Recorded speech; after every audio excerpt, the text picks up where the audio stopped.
Get your earballs ready. Welcome to the Greg and Tim Show podcast. Take time to sit back and relax and enjoy the show. Here are your hosts, Greg and Tim. Welcome back to the Greg and Tim Show. I'm Greg, and here beside me is a special guest today. His name is... Thanks for having me on, Greg. My name is Tim. You're not a guest. Why do you want to pretend to be a guest today? Is it because you're sitting in the guest chair? I'm happy to finally be sitting down with you after all of these weeks. So we're having a sit down. Yeah. The reason being is I didn't want to clean it up. Right. I didn't want to clean up the podcast room, so I kept it like this. We did an interview last week, and I kept it like this. Yeah. So you want me to interview you? Is that what you want? No, I just... So Tim... Who is Tim Sanderson? Tim Sanderson is a guy who's gotten addicted to this. I wish I had a buzzer. It was like, that's not right. So Greg gave me this to write notes on, and just for notes. And I really like it, so I want to keep this. But it was just for notes, so I can. And you were supposed to put it off to the side, back in the old nerd shed. I'm going to keep it on my lap for the whole episode. Yeah. Yeah. Awesome. So how's it going, Greg? It's going fantastic. When do we usually roll? Do we usually roll after this, or do we roll after we talk about our week? Let's talk about what we're going to talk about.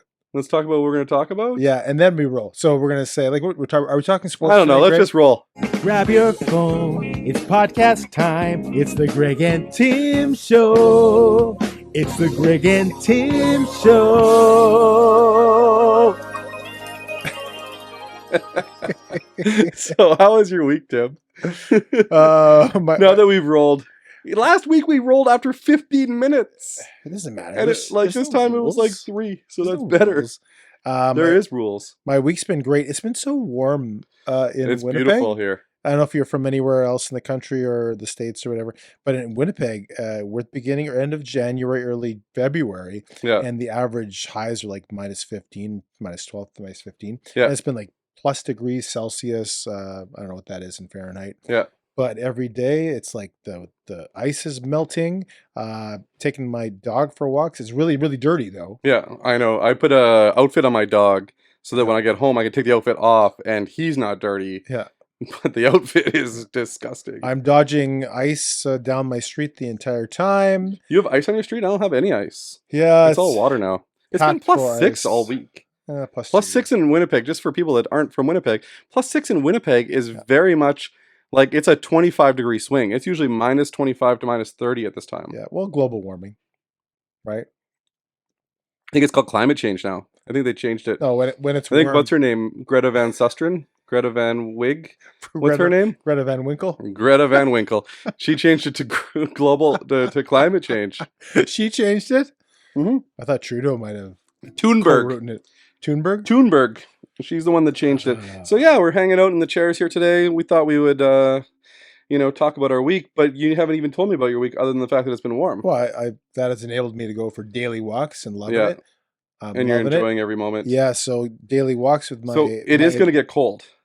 Yeah, it's going to get... You know what I'm hoping for? I know. I was just going to say it. I'm hoping for, like, it gets really, really cold when I leave for my... your trip. Which is, today is the 7th on the taping. Yeah. We leave on 2 weeks. the 20th, so that's less than 2 weeks, 13 days. Yeah. I got a flight to San Francisco early morning on the 20th, so really not even that day. So we have this podcast. Yeah. And next week's podcast, providing that I don't kill you this week. And then we have some awesome interviews that we're going to broadcast while we're on vacation that we've been working on for the last couple of weeks. So just in case everyone is understanding, when they don't see us on a podcast in this scenario when we're talking to each other and this lovely banter, it's not because you killed me. They're still going to see us. Oh, no, yeah. Wait, I didn't kill you. like the two of us, together in an episode where we're actually talking just the two events, of us, right? Just the two of us. It's not because I've deceased. No. It would be because you've passed. We're on hiatus. I'm going on holidays. Yeah. And you, my friend, I'm so pumped because you have not been to your old stomping grounds in Florida because you have a family member that lives or part-time out there, right? Well, my parents live there in the winter and my in-laws are there. So you guys used to go very regularly and you would even We went 6 years in a row. Yeah. So when we went to Florida, you guys were like, oh, you go to this pizza place. Yeah. And you go Little to this, Anthony's. Little Anthony's. Shout out Little Anthony. You go to this donut place. It was Donut King. And of course, you go to this church, which was real life in Claremont, Florida. Yeah. Yeah. And so I should be pointing at the single camera. We've done that. Point at that one. And we went to all those places and the funny thing is we went in January of 2021. And you loved it. And it was Florida, right? So when Winnipeg was infamously being locked down in our basements. Yeah. I was out there and loving it. Were you? Yeah. Living life. So every one of my suggestions was a good one? Yeah. For the most part we think alike. So yeah, you don't like pizza as much as I do. But I have family members that like it. And they had I think they had a cauliflower crust one that did they? Right? Yeah. So like one that was By the way, just a little bit of a thing about cauliflower crusts. Okay. They're not all equal. I've never had one. Like I think Pizza has I don't want to. Maybe I shouldn't say this. You're not going to rag on Pizza. And I'm sure they're not the only one, but it's like, here's a healthy cauliflower pizza, which is smaller and more expensive, and it's like 2% cauliflower. And it's more expensive. It's more expensive, and it's really like a tiny little bit, so they can call it cauliflower crust. Yeah. There's a couple of drops of cauliflower in there, apparently. And it's just as bad for you. But it's gluten-free, right? Yeah. Does anyone really know what gluten is? So in 2 weeks, you're going to be gone. Well, less than 2 weeks, you're going to be gone. Yeah. Just over 2 weeks, I'm going to be gone. We're trying to get everything done prior to leaving. Yeah. Cruz had his birthday last week. We had 12 children running around. Yeah, you sent an SOS. I did. Nobody came. No. Nobody joined me. Did not want to do that. No. And then Matthew said that... And it smelled like somebody had... farted on a truck full of BO down here. And Matthew and Carlos said, what are you talking about? We had 20 people for our kids' birthday. Yeah. That's nothing. Why are you being such a wuss? Yeah. And you were. Yeah, I guess let's be face it. Let's be face it. Yeah. Before I forget, funny story. Like Sunday, I doubt you'll forget. On Sunday, my lovely wife sang in church, and I was able to watch her for a couple of services. She did a great job. And then in the evening, it was so warm. Like the high was +3 on Sunday. We had first of all, we went to Qdoba with our two children that are still in Winnipeg, Taylor and Avery, and we took their boyfriends as well. And then we came back to have a bonfire. Shout out to Julian, who did sound for us a couple weeks ago. He did a fabulous job. You went to Qdoba with them. Sorry, I keep interrupting. And we were reminiscing about. I don't know if I told you the story about the Qdoba, the 2021 Qdoba adventure with my wife. So do you remember the days in which you, in order to sit at the same table, you had to provide proof that you all that you were in the same household? So if anyone doesn't understand this, like if you're in the States, you have no idea what we're talking about. There was a time in Manitoba or Canada in general where you actually had to prove you lived in the same household to sit at the same booth. It was very dystopian. Yeah, for during the time we don't talk about. And so my wife and I went to Qdoba. Yeah. And I had my ID and she forgot hers at home. Yeah. And they're like, nope. So it was so funny because I sat in this booth and my wife sat in the booth like just literally right beside you, 2 feet away. And you left and came with each other. And we left and came with each other. Oh my goodness! So we laughed, and she did not laugh. But anyway. And then I also had Brandon and Allie's anniversary dinner on Sunday, so that was great. We're not anniversary, engagement. They didn't get it. They haven't been married yet. Engagement dinner, so we're celebrating. Well, they celebrated their 1 week engagement. I think it's been a month and a half. A month and a half anniversary engagement. Yeah, anniversary. But you have a celebration coming up in 2 weeks, the 21st. My birthday's on the 21st of February. I turned 48. Your birthday's on the 21st. We're not going to be here for the taping, unfortunately. Right. So I got something for you. You got me something? Yeah. I didn't tell you this time because I know you feel bad when I get you something. Right. When you don't get me something. Well, I know. But now it's your birthday, so yeah, okay. I didn't make you feel bad.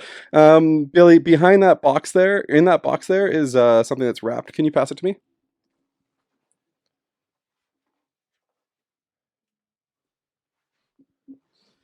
So, all right.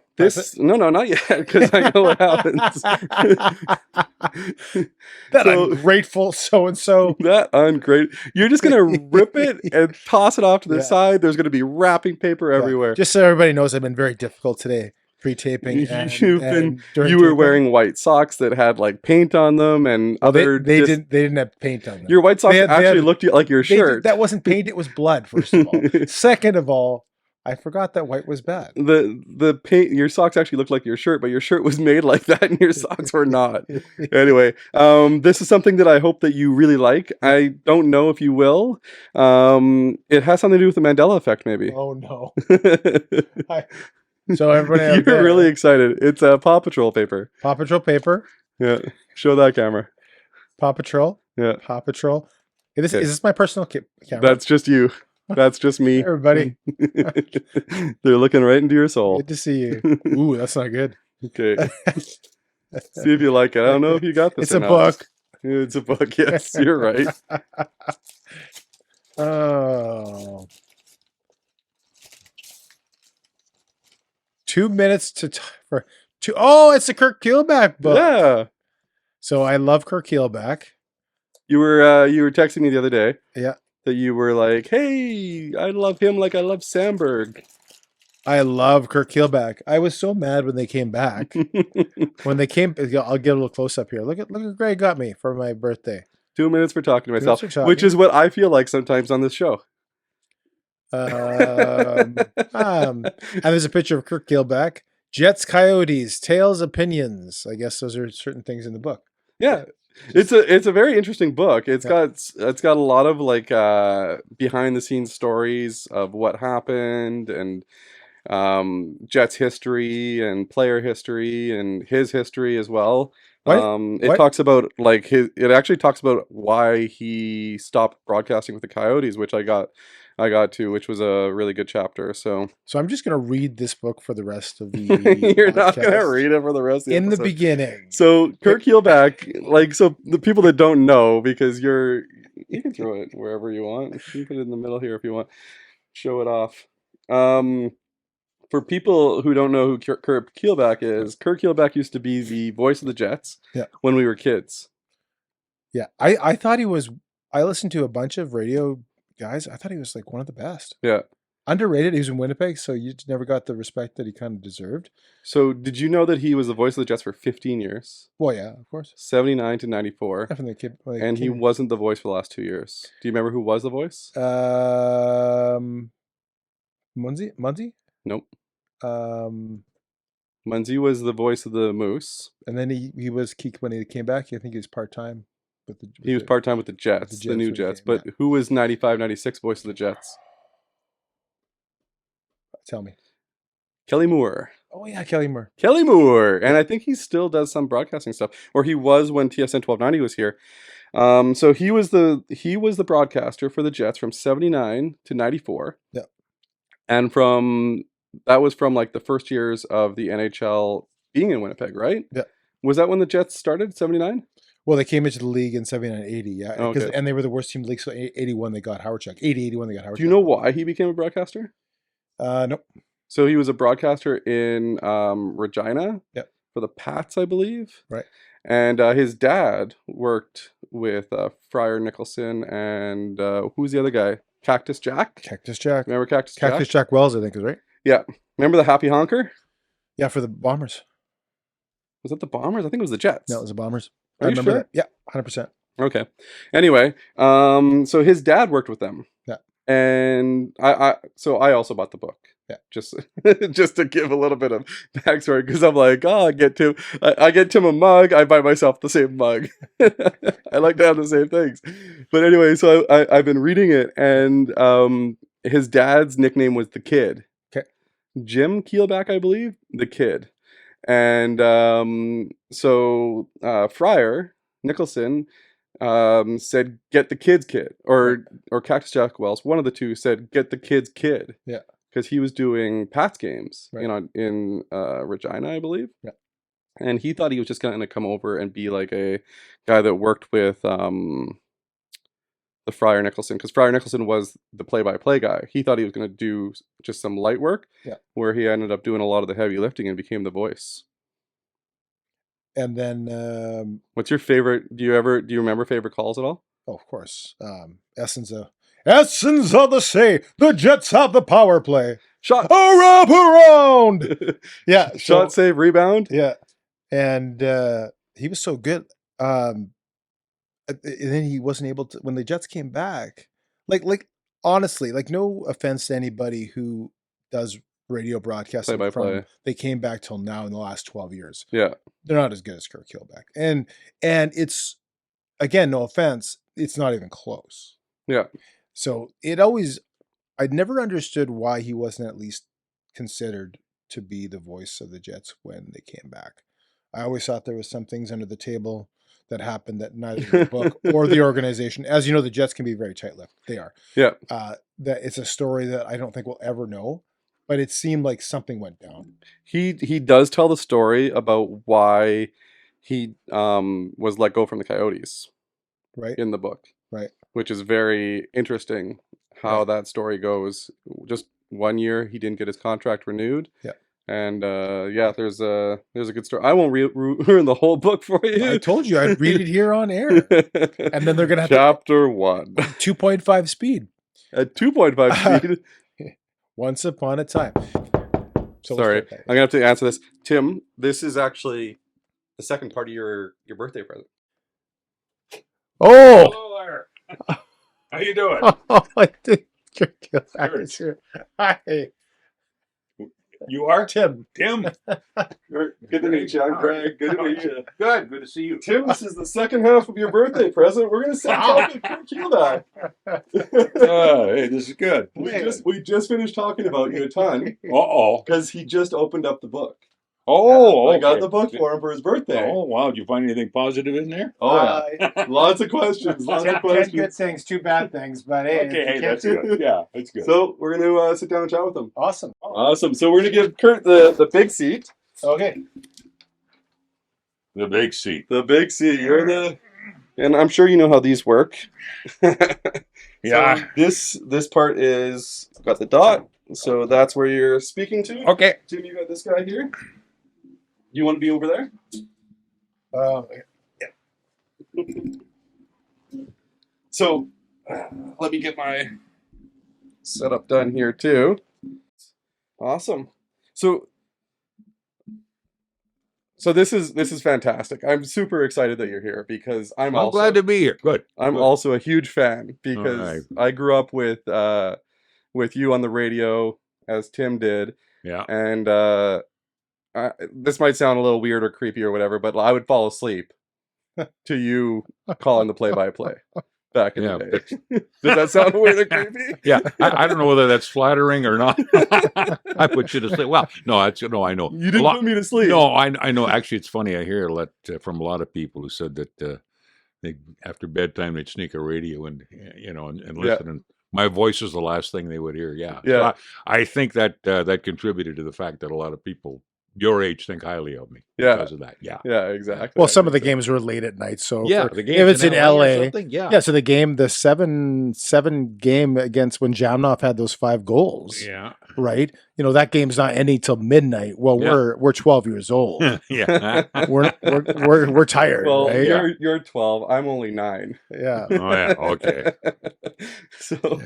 We actually talked about you a little bit at the beginning of the show because we were talking about the book and everything like that. So kind of did a quick little introduction, but basically you were the voice of the Jets 15 years, 79 to 94, correct? And you did TV for and then years? I did the last couple of years on TV. So With, I was with them CKND? for 17 seasons, actually. 17 seasons. CKND, and prior to that, it was CKOI radio and TV. Yeah.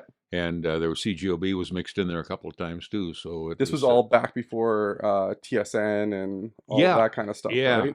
Yeah, I was back when very few games were televised. There was only 16 games a year televised of the Winnipeg Jets, aside from the ones that Hockey Night in Canada did on a Saturday or at playoff time. So there weren't many games on TV. You had to pretty well go to the rink, or the next best thing, I guess, was to listen to the radio. Yeah. Yeah, the radio, and I remember being a kid, I would actually practice doing play-by-play on my my CD player or tape player or whatever, right? Did you ever do that? Oh, all the time for sure. I might have taped it a couple of times, but I didn't keep it. How awesome would it be if we had those tapes right now? It would be awesome. Hey, Tammy, can you? No, just kidding. She can't. They wouldn't be very good. You know, they never sound quite as good when you're sitting in a room doing a fake play-by-play as they do when you're at the actual rink with the background noise and the goals and the reality of it all. So yeah, I always remember in I think it was '86 when we had that big snowstorm and we were playing the Devils that night. Yeah, and 500 people could make it to the arena. That it was like every time you made a call, I could hear the puck hit every board. Bing, bing, bing, bing. Yeah. Oh, that was crazy there. Yeah. George Bazunas was the guy. He was the engineer at the CKY. Had to come and pick me up in his 4-wheel drive, and I had to walk to Portage from where we lived. We lived in Westwood, and he got me to the rink. And then I looked, and I can recall seeing the New Jersey bus didn't make it all the way to the rink, and the players, the Devils got off, and they had to carry their equipment. Gear? Oh yeah. And then the final score was 8-1 that night for the Jets. For the Jets, yeah. Well, the Devils were tired. They were tired. They didn't even know they were going to get here. They probably took a left turn at the Velodrome back in that time. Oh man, yeah, it's like back in the day, it was a different league and a different culture, essentially, right? Like, you know, it was a lot different. It was. I think there was a little bit more fun and less business attitude back then because players weren't making $10 million a year. They were making a very good wage, but it was in the hundreds of thousands or sometimes even less. Yeah. So it was important that they also got some public relations work in because they'd wind up working for a brewery in a later life or public relations of some sort. And it was just a different feel. And they weren't in the same kind of shape that they are now either. I mean, that's why they called it training camp back in the days, because guys would come to train. Yeah. Nowadays, the best shape a hockey player is in all year is when he arrives at training camp. Yeah. Their training, actually, their conditioning decreases over the course of the year because of the flights and the time off in between. Well, the breakdown and the muscles and stuff like that. Well, Solani tells the story. He was in an interview recently, and he said when he came to training camp, and he looked around, he said, these guys are professional hockey players. And he would do the drills, and he's like, these guys are slow and they're old. And, and he had to be told to slow down. You're going too fast. Some of the veterans, you're showing up some of the veterans, right? What was Solani would you say he was the most electrifying player you called, or was there someone else that you would say you really enjoyed seeing them on the ice? No, he was easily the most electrifying player in that first year. Yeah. In particular, that rookie year, because he was making those rushes going hard to the net and from the outside. The second year after he got hit by Brian Marchment and there was a second hit in there too in Vancouver, I think. Mike Pekka was the other guy. Yeah. And the two of them both nailed him in the knees. And after that, he was a little more cautious about making those hard charges. He'd get to the blue line and he'd do a little loop. Yeah. And wait for a trailer and feed the puck. But that first year, it was headlong to the net every time. And it was great to watch. You know, Glenn Anderson was often famous for making that, the suicide rush, they called it. Yeah. But Solani made several of them every single game. And every one was exciting as the one before. Yeah. And you see that these days with guys like Ehlers and even a little bit like with Connor, right? But they don't have the same fear that they used to. We just saw the big hit. I don't know if you watched the game last night. No, I didn't see it. My television broke down, actually. It's been a strange day at our place. You could have got to the radio. Yeah. I broke my bed this morning. The television broke. That's crazy, yeah.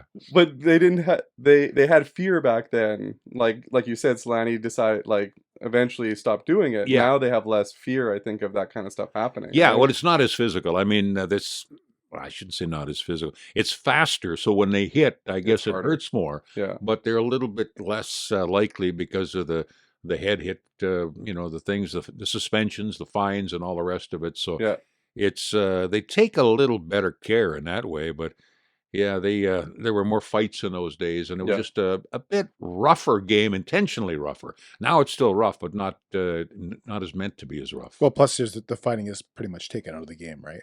The which? The fighting has been taken out of the game. Yeah, it's there was a lot of and when there was guys like Jim Kite and Tim Hunter and Dave Semenko, and some of those fights with Jim Kite and Tim Hunter Look forward to those. They were great fights. And, I always get a kick out of people who say, how can you talk about a fight? How can you glorify a fight?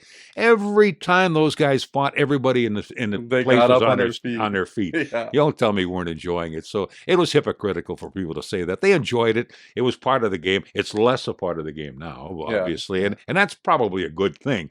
But because you'd rather see the speed and stuff, but the fights are pretty exciting too. I always found it funny when originally when we started trying to get the game into the U.S. and some of these states. Now it's all over the states, but it used to be like we're trying to get these to the Americans to like hockey. Let's get Americans to like the hockey. Let's build the league, and they wanted to take hockey out of the game so that Americans could find hockey interesting. I always thought that was kind of strange. Americans. Yeah, exactly. The monster truck nation of the world. I know. We want to eliminate hockey. I know. Or but, fighting. it was, it was a strange reception in some ways about the fighting part of it. Some people down there really liked it, like say the monster truck mentality and that kind of thing. But I can remember being called to do a radio show one day, and the guy just absolutely attacked me for a half an hour about fighting in the NHL. And I tried to explain why it was going on and that it had been part of the culture of the game forever. He wasn't hearing a word I was saying. So I eventually just sat back and let him do the talking. Yeah. Just hang out. I'm going to ask a quick question about play-by-play. Because I was at a Niverville Nighthawks game a couple weeks ago. Oh, yeah. And do you know Kevin Pauls? Have you heard of him at all? No. So he's their play-by-play guy. I know of him, but I don't know him. Yeah. So he's their play-by-play guy. He's actually training his daughter right now to do play-by-play as well. So she helps him out on play-by-play, which is really cool. But so me and my kids were at the game, and I got to jump on the headset with him because we were there to promote the game and stuff like that. Me and my kids and my wife were there. And so I was on the headset with him and listening to him call a junior game. Well, it's probably because his dad donated some venison beef jerky to me yesterday, or venison jerky, so that helped change the luck of things. There's a shot by McCurdy, bouncing puck, and the Pistons come up with it as they work down the left side. Nice move here is the quickness of how he had to think on his feet. Like I'm trying to think on my feet right now, at how quickly he thought on his feet while the game was going on, knowing all the players, all that kind of stuff. How do you practice for that? Like how do you even get into it? Well, no, it's actually pretty easy because when you're covered, that's your full-time job. Yeah. So when it was a game day, when I was doing the Winnipeg Jets, I would go to the skate in the morning. Yeah. And I mentioned it in the book. There's 40 guys on the ice. 20 of them are Jets. So obviously I'm going to know every one of them. Yeah. And then the example I gave was if the Edmonton Oilers were coming, well, you're going to know Paul Coffey, and you're going to know Wayne Gretzky and Mark Messier. You're going to know who Dave Semenko is, or Ken Lintzman, and maybe Kevin Lowe. You're going to know some of these guys. Yeah. And so there might be 6 or 7 guys that might cause you to have to look at the program once in a while. But no, that's what people seem to think is the most difficult part, and really it's an easy part. Now, when it is difficult is when you're doing a junior game. So and you've not seen these teams before. Yeah. And sometimes they don't have names on their jerseys. Just numbers, yeah. And if you're doing it in Winkler, by example, and you're sitting at one end, then you can't even see the number because they're coming at you. Yeah. So then it's here come the Flyers out of their own zone, because you don't have a clue who has the puck, So you gotta fake player A passes to player B. Scores. Yeah. No, it's really a lot of people seem to think it's difficult, and it's not. Right. I'm sure that if you sat down and broadcast 5 or 6 games at the rink, not in your room here, at the rink, you'd notice after 5 games you're quite a bit better than you right. And I would think it's like any other job. The first game you ever did was, not as easy as the second one, and it keeps getting easier as you go along. After 10 years of doing it, well, it's like nothing else. It's like putting on a pair of pants. Yeah, or getting out of bed. I remember when I started, I'd always get a sore throat after a game, and somebody told me because you're straining too much, so I had to be taught that not to do that. Yeah. And then it got smoother, and then I never had problems with a throat after that. And you grew up with it, right? Because your dad was was he color commentary, or did you? No, he was play-by-play. He did hockey in Winnipeg with the Winnipeg Warriors back in the day. And he did the Phoenix Roadrunners and the Tucson Mavericks for their 1 year, and he did some play-by-play in Yorkton for the Terriers of the senior days. Oh, wow. And there were some pretty good hockey players there at that time too. So I used to listen to a lot of his games, and I joined him a lot of times. I watched Billy Mosayenko when I was a little guy, and had the opportunity to see how he could bring a house down and how exciting it was. And And the crowd counts. My dad always told me that the fire marshal in those days was a real friend of hockey. Yeah. And so they far exceeded the limit. Some of those nights when Billy Mosienko and the Winnipeg Warriors were playing for the Edinburgh Cup. So it was fun. And I got to sit with Dad, and I got to sit with Cactus Jack. Cactus Jack was never identified with hockey. But so he would generally have Dad do the play-by-play, and he would provide the color, which was generally humor. Yeah. And they had a great time. And I'd sit with them as a kid, and wow, is this ever a great way to make a living? My dad's getting paid for doing this. Yeah. And I thought the world of Cactus Jack Wells. In fact, I thought he was my uncle for most of those early days because he and Dad were together a lot. And they just seemed to have a great time, and that's what I decided I wanted to do. Yeah. Tell me about the first Winnipeg Jet game that you ever called. I think it's in the book, right?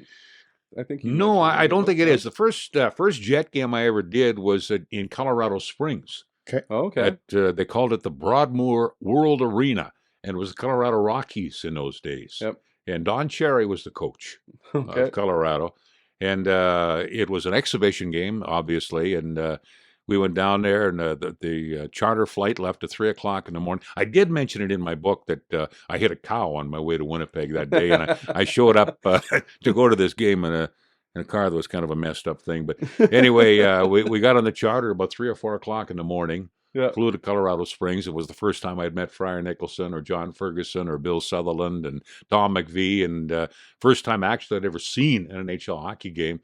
And at that time, I was doing color. I did color with Friar for the first 3 years. And you came on thinking you were going to do color, right? Like, oh yeah, no, I was hired to do color, and I did that for the first 3 years. But then Friar, his health started giving him issues, so they decided to have us trade places. And and Friar was a tremendous color commentator too, because nobody had more stories than Ken Friar Nicholson. Yeah, it was always fun to watch him entertain the crowds in different places that we went to. And they said, if I remember correctly, Cactus Jack said, "Get the kid's kid." Right? Yeah, that's why they hired me. Get the kid's kid. Apparently, what had happened is they had invited people to apply for the job as color commentator because the Jets were going from the WHA to the NHL. They got some applicants, and John Cochran and Ken Nicholson, who were listening to the tapes, apparently didn't like what they heard. Yeah. And just the luck of the draw, Cactus Jack happened to be in the building coming in, I guess, for that 5:30 sportscast he used to do. And he said, "What are we going to do?" He said, "Get the kid's kid. He's somewhere in Saskatchewan," is what he said. And next thing I knew, they called me, and I wound up here. And you were already doing some play-by-play. No, at that time I wasn't. I was doing television in Yorkton.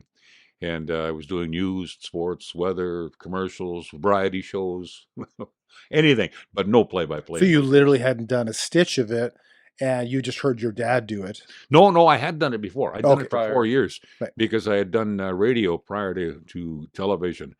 And it was a couple of years of senior hockey in Yorkton, and then a couple of years of the Regina Pats, the same team that won the Memorial Cup in 1974 with Dennis Sobchuk and Clark Gillies. And Yeah. They had a good team. Oh, they had a great team. Eddie Stanowski was on that team. That was like calling an NHL game before they made it to the NHL. Yeah, and and that made it easier for me too, because when I did that first game at the Broadmoor World Arena, I fell back a little bit on some of the people I had seen play. Yeah.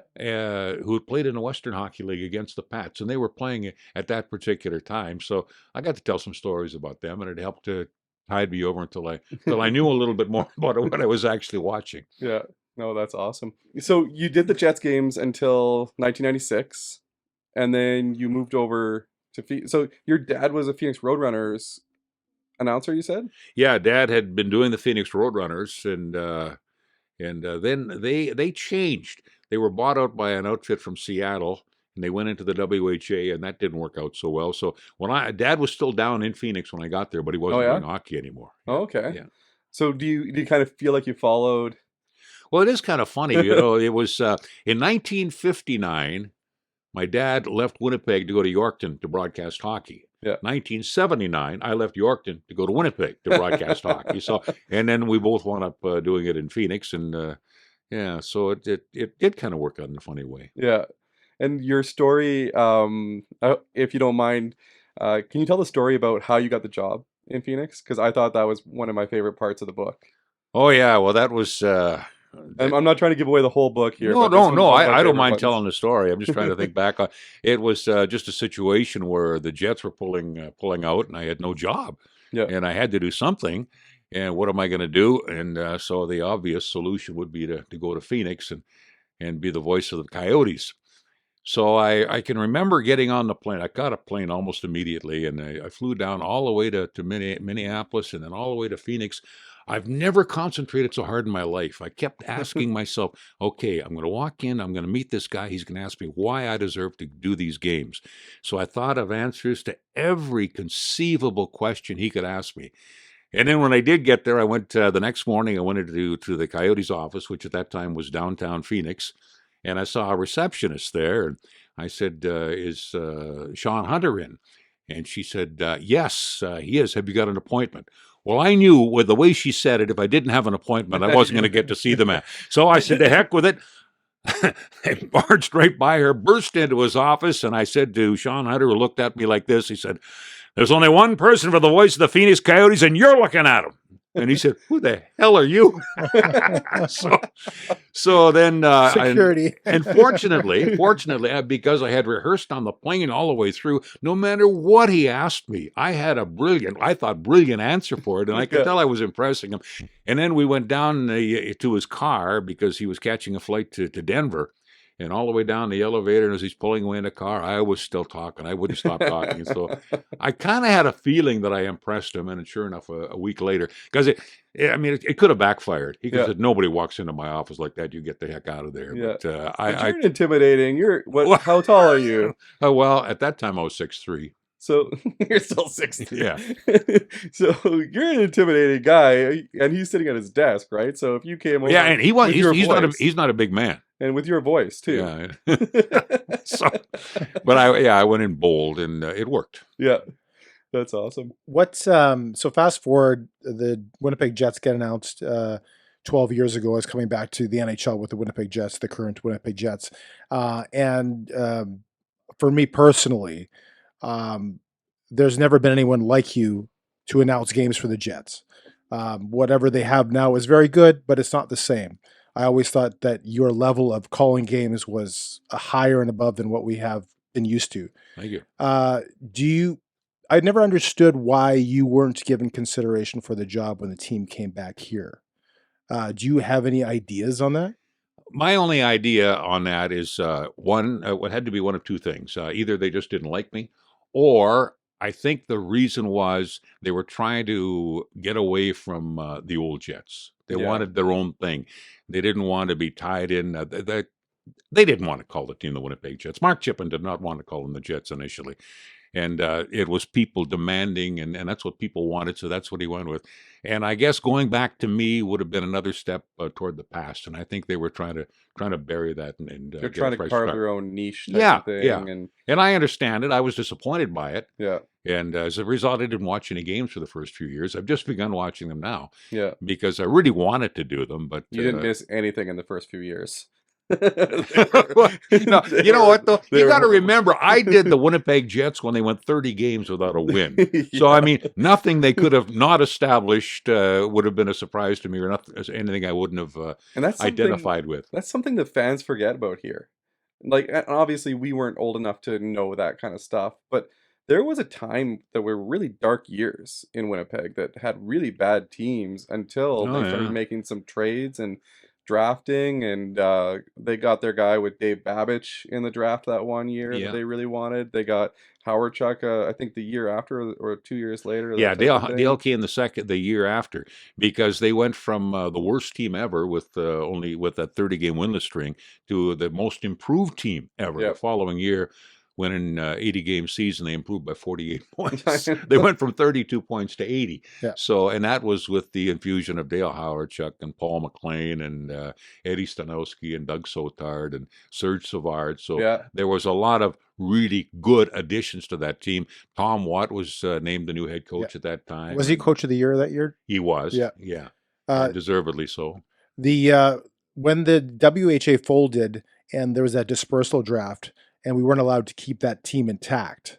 Do you think, given that team staying together as a unit, would have competed against the NHL teams of that that year or that series of years? I don't think there's any doubt about it.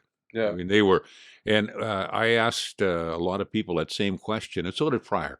Yeah. I remember when Bobby Hull was still around, and we did a radio show with Bobby Hull and Anders Hedberg and Ulf Nilsson about 5 years ago, and I asked them that question. Yeah. And all three of them said, yes, we would have competed with the Montreal Canadiens that year. And that was the Canadian team that only lost 8 games. That was the best team they ever had, probably, at least since Howie Morenz or Rocket Richard. So, but Bobby Hull and Ulf Nilsson both said that they thought the Canadians were better on the blue line, but that they were equal to them in every other way. So, no, I mean, they may not have won the series had they had a series with them, but they certainly would have been a top 5 team in the NHL. It would have been cool to see the winner of the WHA play the Stanley Cup. Yeah, but you got to realize the Canadians would have had everything to lose and absolutely nothing to gain. And the NHL would have too. Than the NHL, so they're not going to run that risk. Yeah, that would have been a total humiliation if they'd have done that and lost to the Jets. Well, we talked about this last week, whereas the NHL didn't really want those 4 teams. That was just their price to pay to fold the WHA. And since then, the Hartford's gone, Quebec's gone, Winnipeg left, and then since they got the Atlanta Thrashers, and you could argue that the Edmonton Oilers are only here because of the success they had with Gretzky and Messi and Curry, etc. Right? Yeah, well, it was a way of folding the league. It was a hostile takeover, really. Yeah, just to get those players into the NHL and get those players. Yeah, because if you remember the draft too, I mean, the WHA teams not only didn't get to protect many players, but they also got the last pick of the draft. And, they were the last 4 picks. So, I mean, the Jets walked into that they got to protect 2 goaltenders, and they got to protect Morris Lukowich and Scott Campbell. If I remember correctly, were the 2 they did. There was a few people that were left over that they managed to hold on to a little bit later on. That would have been, I guess, Willie Lindstrom and Peter Sullivan and a few others. But as far as overall talent was concerned, no, they were down a few quarts. Yeah. I'm going to ask you a conspiracy theory question. I hope you don't mind. We do a little thing. We do different things in the podcast. We've talked about. Have you ever heard of the Mandela effect? Yes. Yeah. So we've talked about the Mandela effect. We talk about like just random things, and I brought this up a couple times on the podcast. You were saying how the Canadians were winning. We knew that the Oilers were winning. The Jets were super competitive. The Flames were super competitive.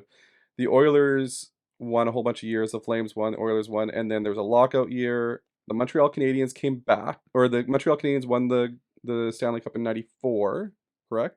That was the year that Patrick was in goal. Yeah. And he was absolutely phenomenal. They went overtime 10 times and they won all 10 games. Yeah. And that'll never be done again. So that was the last time a Canadian team won. So here's my conspiracy theory question for you. Okay. That was also the year that Bettman took over the NHL, almost like mid-season that year. And then we haven't won a Stanley Cup in Canada since then. My conspiracy theory question is, do you think they're related? And if you don't want to answer, that's fine. No, I think it's a coincidence more than anything. But one of the things that happened is obviously the financial part of it, because the Canadian dollar got involved there, and there's a lot more money in New York than there is in Winnipeg and Calgary. Let's face it. But no, I think it was more coincidence than anything else, and the American dollar had a lot to do with it, and. I don't think for a minute that Gary Bettman's a big fan of Canada. Yeah, but I don't think for a minute either that it's a conspiracy. Well, I mean, they got Connor McDavid in Edmonton. So Edmonton got every #1 draft. Yeah. So I mean, it's. And the question is how long he's going to stay there, right? Speaking of, and I'm on the same page with you. I don't think there's a conspiracy. I think it's Canadian dollar. Bettman was brought in to stabilize the league. Money-wise, they're very stable. They make a lot of money. And there's so much taxes in Canada. It's hard for Canadian players to want to play here. There's a story, Tavares, in the news right now where he's in court against the Canadian government because they want to take 38% of some signing bonus, some $50 million signing bonus. And he's like, no. Those are the kind of problems we should all have, right? Yes, but again, if you're in Florida, if you play for the Panthers or you pay for the Lightning, that's not 38%. It's not 13%. It might be 2%.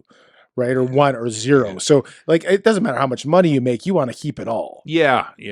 Well, But there's another way of looking at it too. If you take the contracts that Hellebuck and Scheifele signed, they call them $8.5 million US. That's $11.5 million in Canada, and that's the money they're spending while they're here. So there might be higher taxes, but there's also more money to be spent. So it's I don't know how you relate it really. It's the cost of living here is also way lower than Florida. It costs less certainly than New York. I know when I traveled with different hockey teams, we got more per diem when we went to New York than we did anywhere else. Because just a simple hamburger in those days, where it was $2 somewhere else, was $10 there. So but those guys don't worry about stuff like that. They're driving Lamborghinis no matter where they're playing.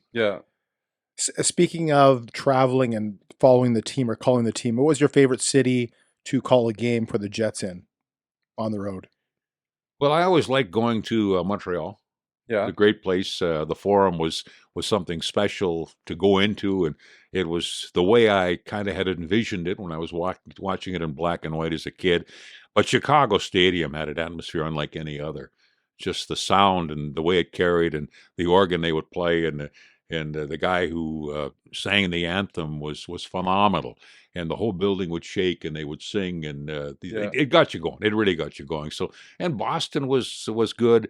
And in later years, I really enjoyed going to Nashville. I think it was more for what was going on in town than at the rink. But in Vancouver was always fun to go to, because I always liked the city, and I got my brothers there. So there were lots of places I really enjoyed going to. And it was funny, because a lot of the players used to look forward to going to Toronto. I never looked forward to going to Toronto. No. I was all by myself whenever we went, because they all knew people there. So many of them were from there, or they played with people there, or had been with the media with people. I didn't know anybody there. I would go to a movie by myself or something in Toronto. And so that was probably the place that I didn't enjoy the most. But and I didn't like New Jersey either, for the simple fact I couldn't see the game. They had me so far away. Oh, yeah? Oh, yeah.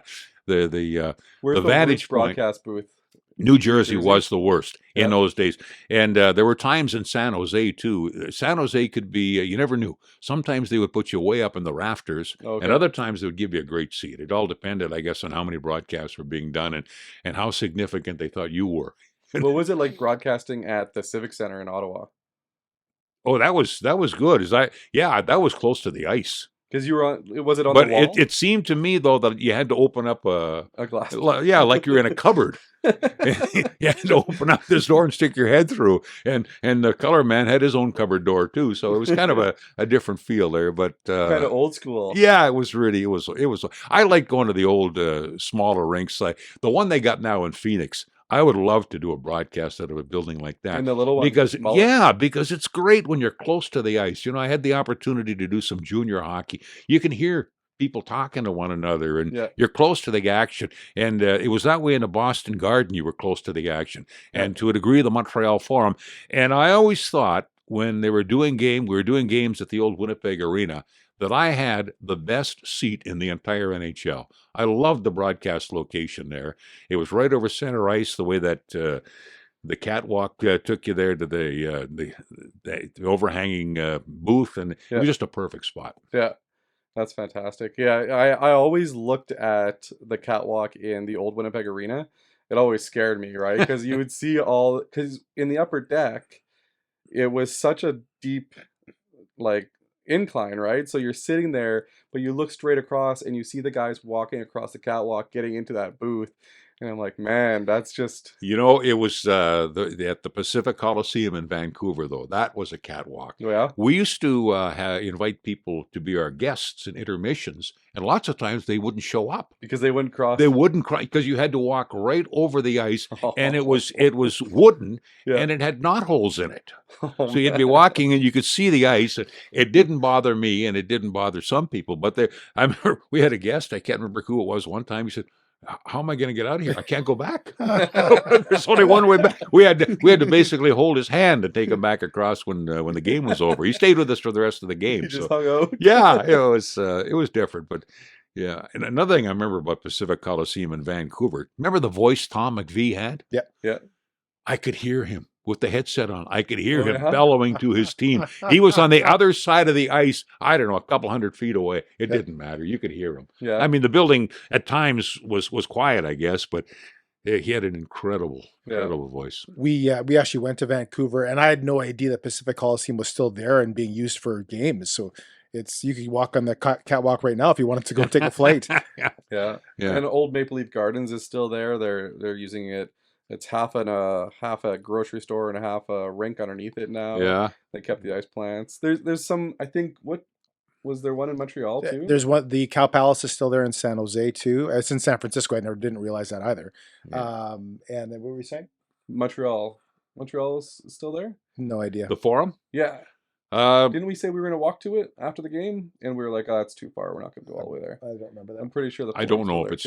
I don't know if it's there or not. No, Olympic Stadium is Olympic Stadium that was still there. I think. Yeah. So they don't make arenas like they used to, though. Like I don't feel like they're as like loud and obnoxious as they used to be. But it's because everything was a tin box. Like the Winnipeg Arena was one big tin box with very little exit ways or entryways, and it was one big, it was square, just like the Chicago Forum or Chicago Stadium. One tin box. The sound couldn't go. Well, and all the people were located in seats. Yeah. Now there's so many private boxes that kind of separates everybody, and so I suppose that it would affect the sound in the building. The roof, but there's nothing. Yeah, there's nothing like the atmosphere at the Winnipeg Arena when we had those whiteouts there. Did that compare to the Chicago Stadium for sound? Like, what was the loudest arena that you would say? Regular season, the loudest arena was Chicago Stadium, although San Jose back in the day was pretty loud too. Yeah. And but at playoff time, there was nothing as loud as the Winnipeg Arena. Not that I encountered anyway. Yeah. Yeah, the Winnipeg Arena, I only got to go to one playoff game. It was I think it was 88 against the Oilers.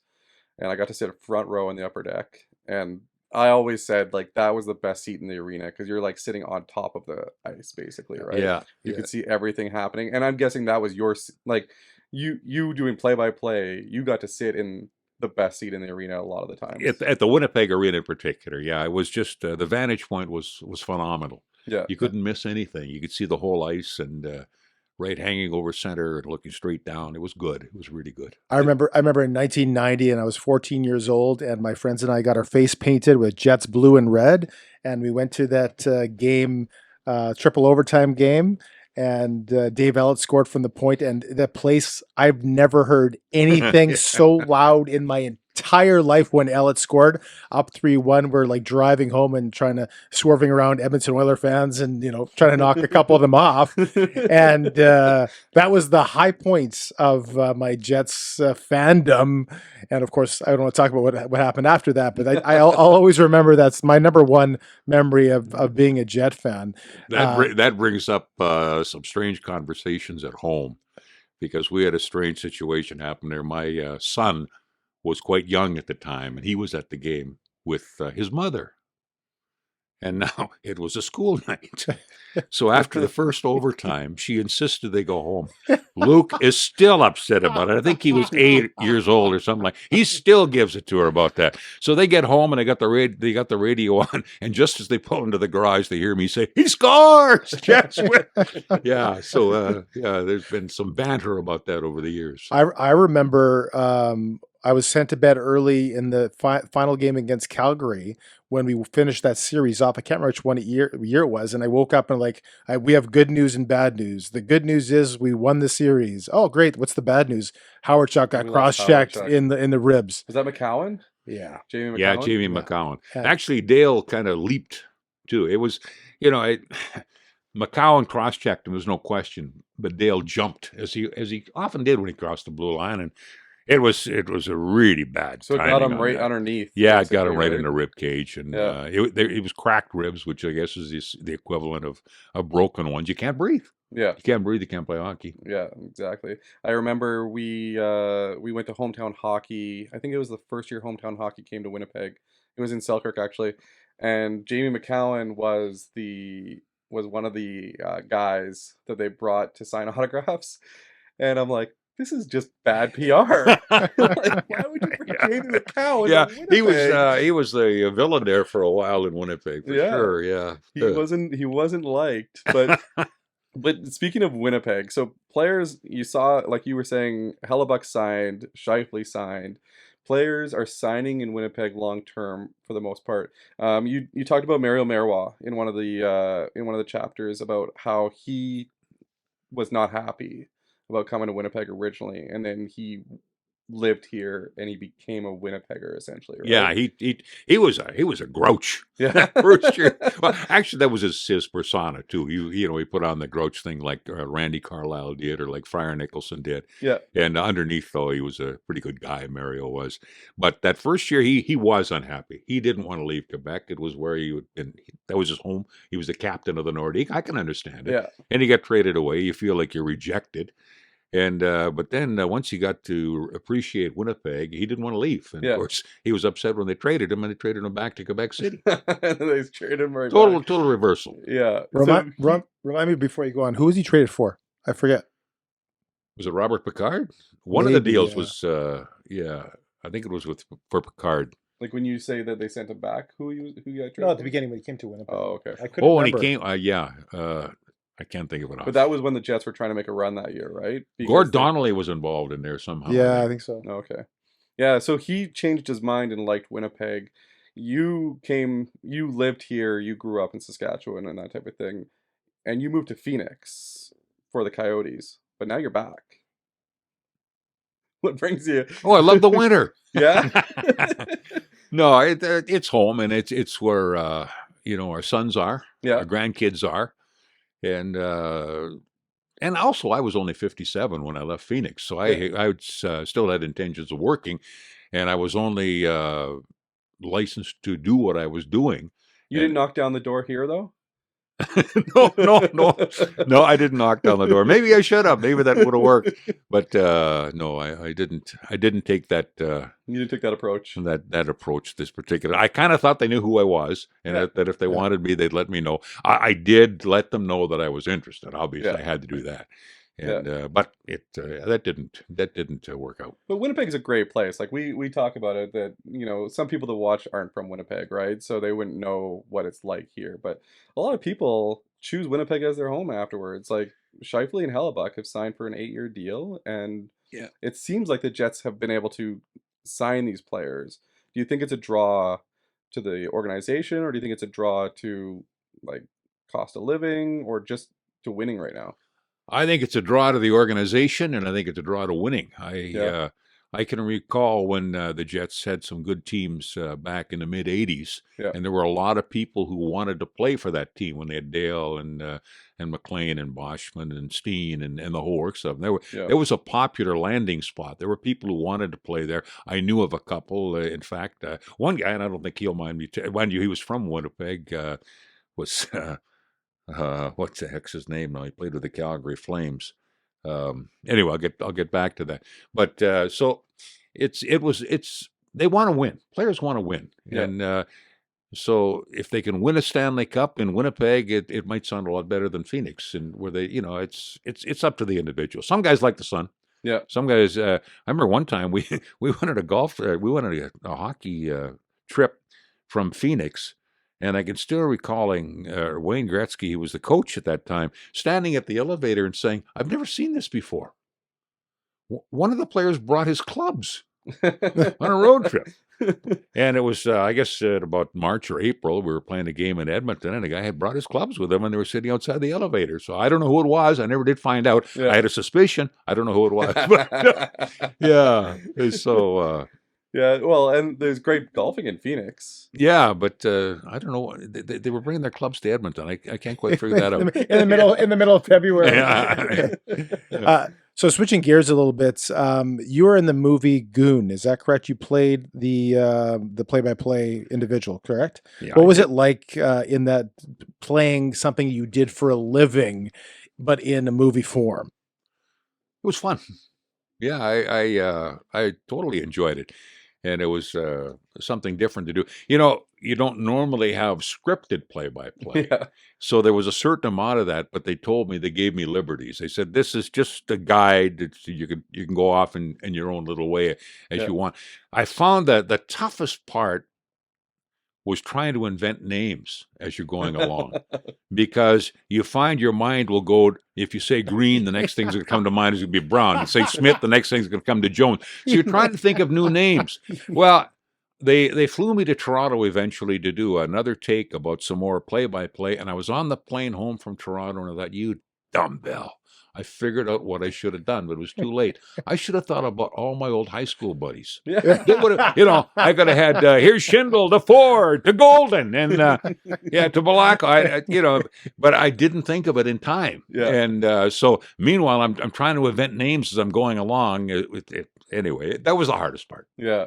That actually brings me a memory just when you said that. I remember for a year and a half, I used to think that Peter Tagnelli and Eddie were a defense pairing, and they were two people. And then it took me literally like 18 months to figure out they were one person. I was the exact same way, and I actually thought they were two people until my dad brought me home a Tagley and Eddie stick. You thought it was Tagley and Eddie? Yes. Oh, Tagley, like a defense Peter. Eddie. It could have been three people: Peter, Tagley, and Eddie. Yeah. So I just thought it was Tagley and Eddie, and I'm like, these guys are awesome together. They're always together. They're like passing well. No, they're both healthy. They're on the ice at the same time. But that's the power of radio, right? Yeah, you can't see it. Because we're not watching these games.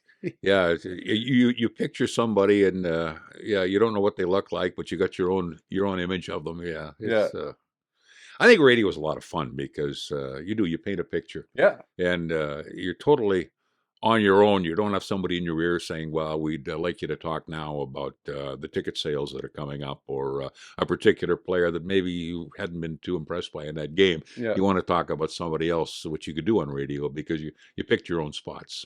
Yeah, and you talked about in your book how a lot of the announcers now are talking about stats all the time. Yeah. And they're talking about, like, this player has gone 5 games without a goal, and every player that goes 5 games or more has, like all that kind of weird stuff.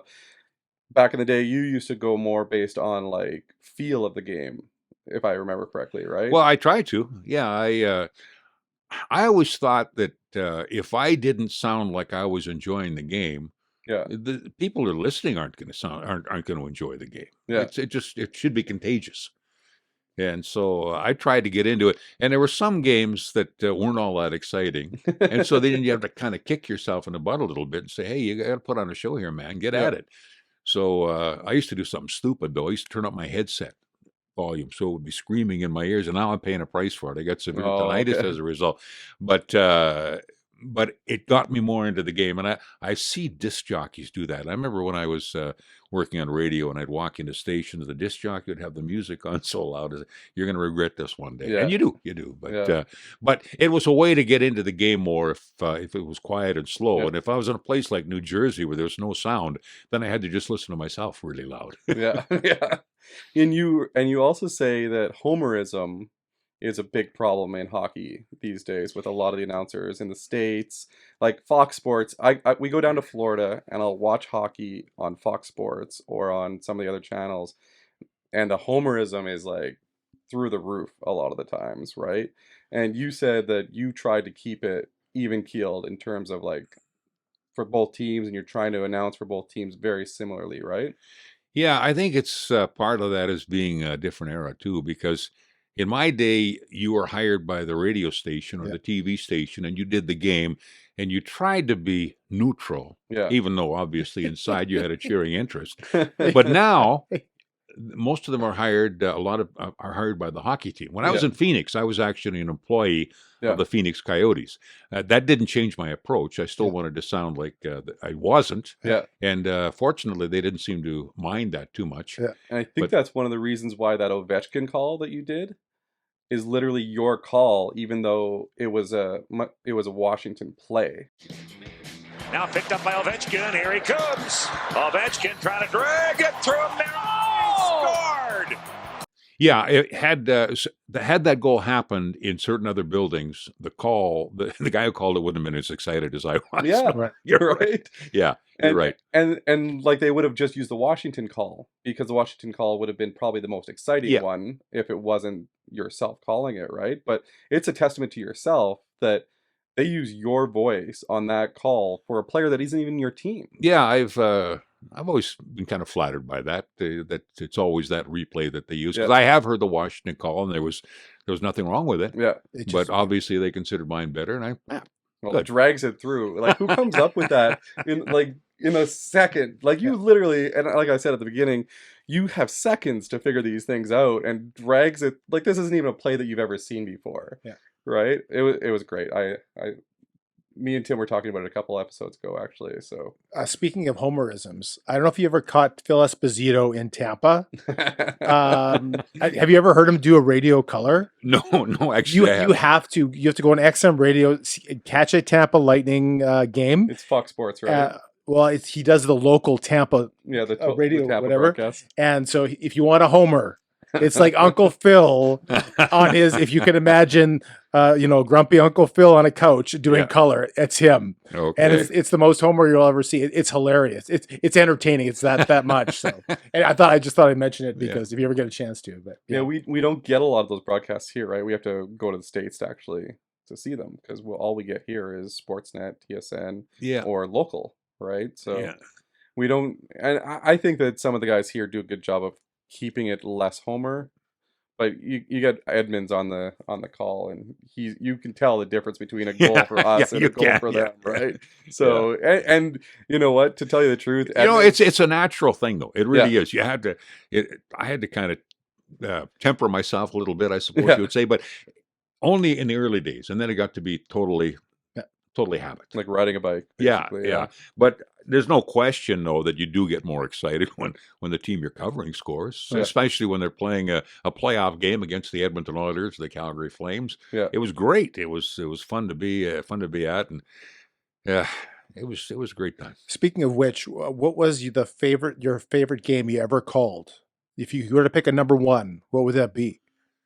Well, I guess it would be the one you already mentioned when Dave Ellett scored that double overtime goal. I think we all thought that finally they were going to slay the Dragon and move on past the Edmonton Oilers. But as it turned out, they didn't win a game again. But no, that was the most exciting moment. But the Solani season was exciting from beginning to end. And the season where Dale Hawerchuk joined the team and they had that tremendous improvement. I mean, it just was such a weight lifted off everybody after what had happened the year before.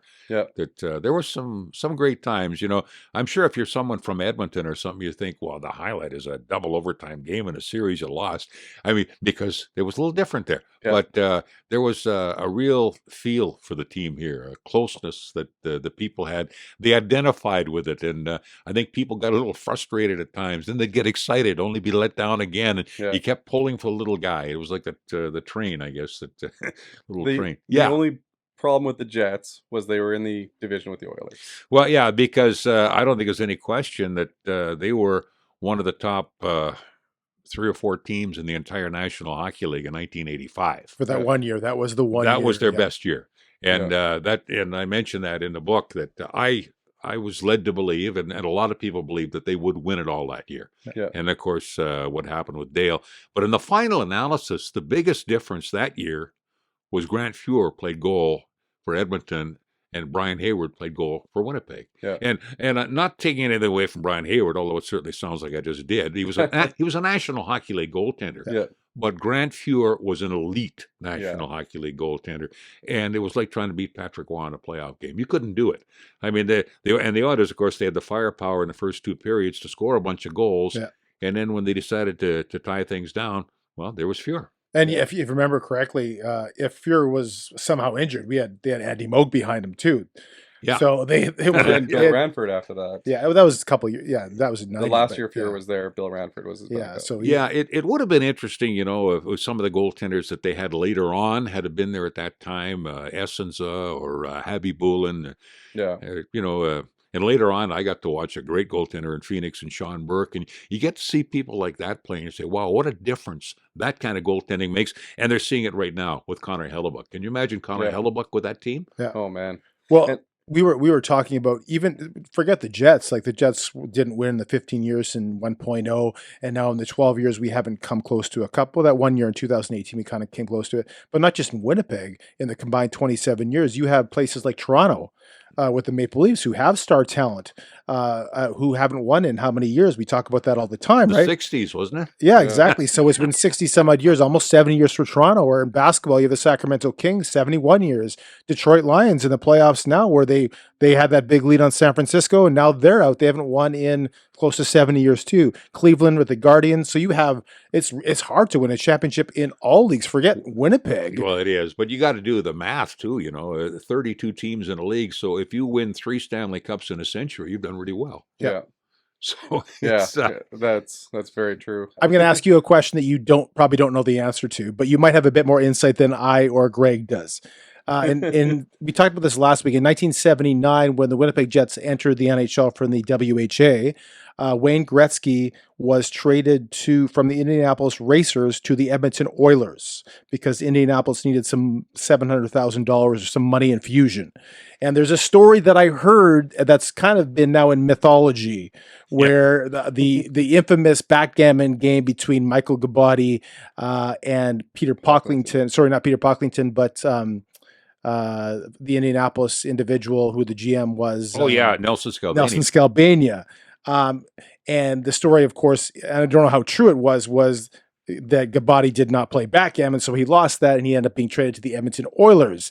Do you have any other insight as to how true that story is and how close Gretzky actually came to coming to Winnipeg? Well, I did hear a story about a backgammon game, and I know that Barry Shinkrow talked about it, but it is so convoluted, and I've heard so many different versions of it that I don't want to even talk about it, because I don't know. I really don't know. It is something, though, that should be checked into, and you should definitely look into that. But as far as how close he came to being a Jet, Jets had first dibs. Yeah.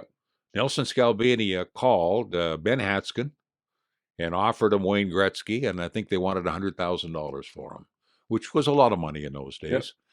Yep. And so Ben Hatskin, as I understand, went to his general manager at the time and asked Rudy Pillis what he thought, and Rudy Pillis apparently said, no, he's not big enough. He's not going to make it in the National Hockey League. He's too skinny.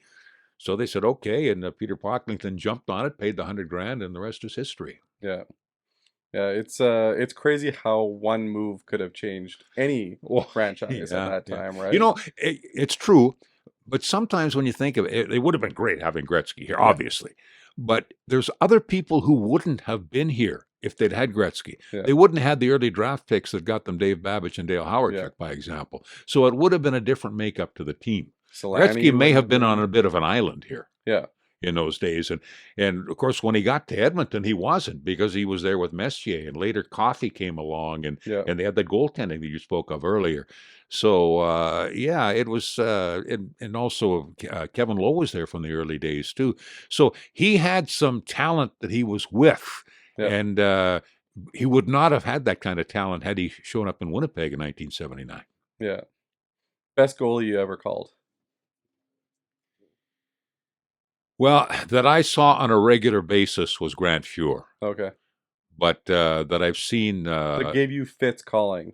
Like somebody who you had to call his name so many times because he's making all the saves. Yeah, that was Grant Fuhr. Because, I mean, the Jets were so offensive in those days when they had Hawerchuk and Steen and Boschman and Smale and the 630 goal guys, Brian Mullen, Paul McLean.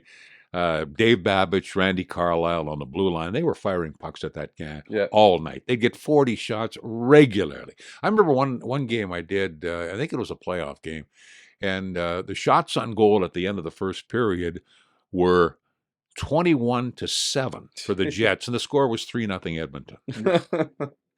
And that was the years of smaller pads and smaller equipment. The goalies were tiny back then. So if he's making 21 saves in a period. It's funny, and I hesitate to tell this story because it sounds like he was bragging, but I was there and he was not bragging. He was just being factual.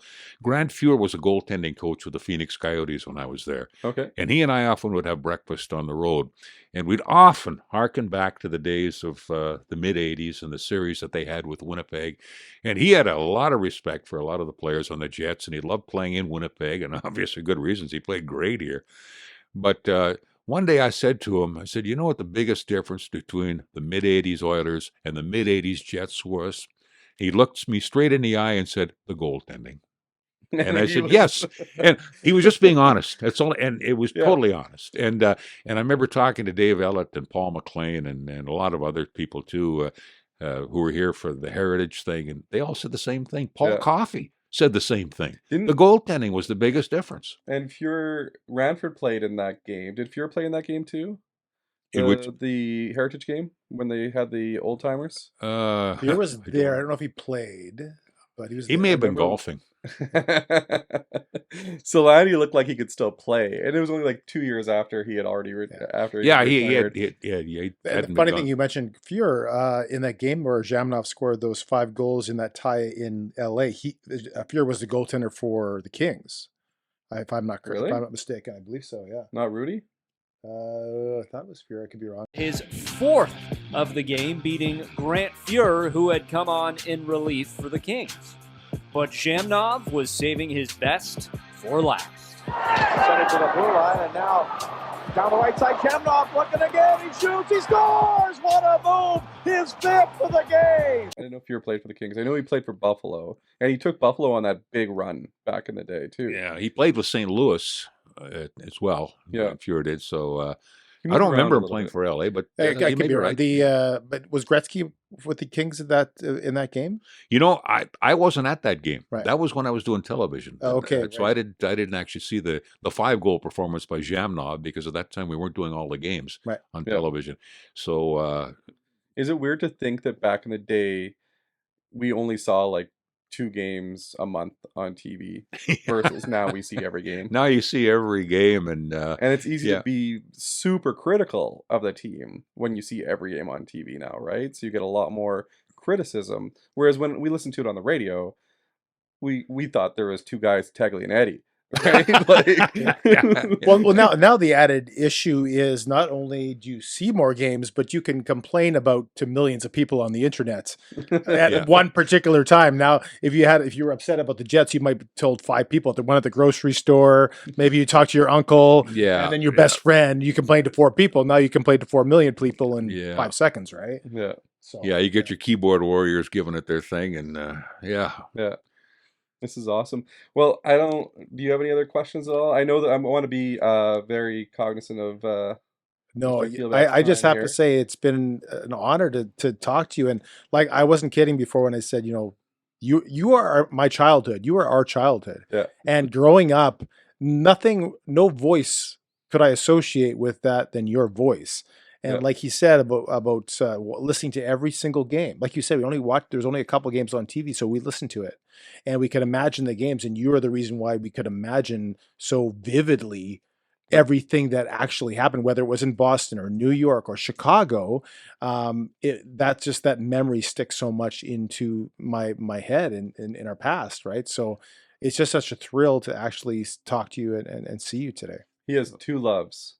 Sandberg. Well, sorry, 3. I'll include Tammy, your wife. Better not forget Tammy. 4. Better not tell Tammy about the 4th one. So outside of the family, he's got 2 loves. He actually texted me this the other day, and I already knew that you were coming.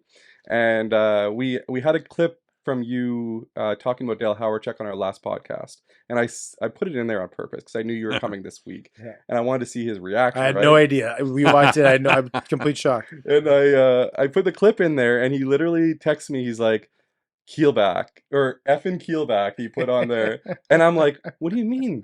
And he's like, I have 2 loves, Sandberg and Keilback. So I'm like, okay, so that's a good thing. And this was when we had already talked about me coming on? Yeah, that's right. And and you had no idea. Okay. Well, I'll tell you what, it's an honor for me to be here, and it's great to be remembered.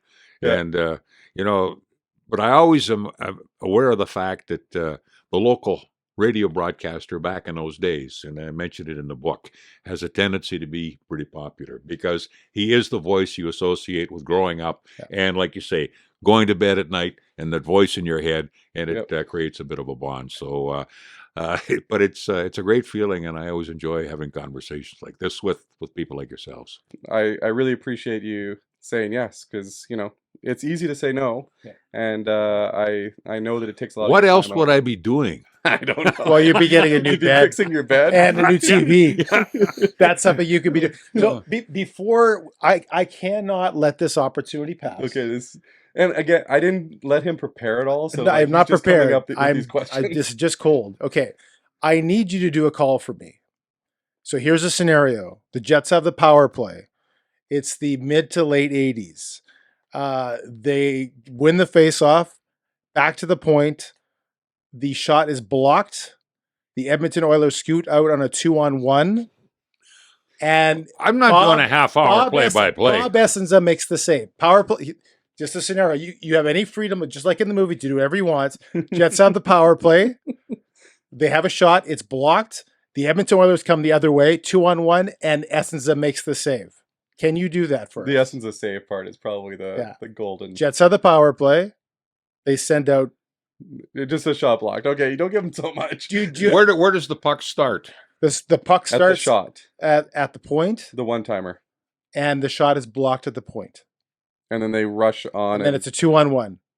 Gretzky, you can pick anyone you want. You mean Babbage takes a shot, it's blocked at the point, and then that's right. Gretzky and Curry go down a 2-on-1, and then it's saved by Bob Essenza. Take it away. Putting him on the spot here. All right. Off the face-off, puck goes back to the point. Here's Babbage, a shot. That's blocked. It bounces free. 2-on-1. Here's Curry with Gretzky. Hit and go. Shot, save, rebound. Great save. Essenza, Rob Gretzky. And the Jets win in overtime. Perfect. That is fantastic. It's exactly what dreams are made of for hockey calls. Oh, man. I hope that didn't take too much out of you. Anyways, thanks for watching the show. We really appreciate it. And if you want, we got the book. It's called 2 Minutes for Talking to Myself. It is a great book. So many great stories in here. If you're a Jets fan, some Coyote stories too. If you're a Coyotes fan, I know there's not a ton of you guys out there, but the ones that are there are passionate. And this is such a great book. So check it out. It's available everywhere. I got Amazon. Tim got his now, so he's got to read it up. So appreciate it once again here. We love this. This has been fantastic. All right, I'll spray a little stuff in the throat. And then you feel good. Been a while. Yeah. Thanks for watching the Greg and Tim Show podcast. Don't forget to like, subscribe, and share with all your friends. Sharing is caring.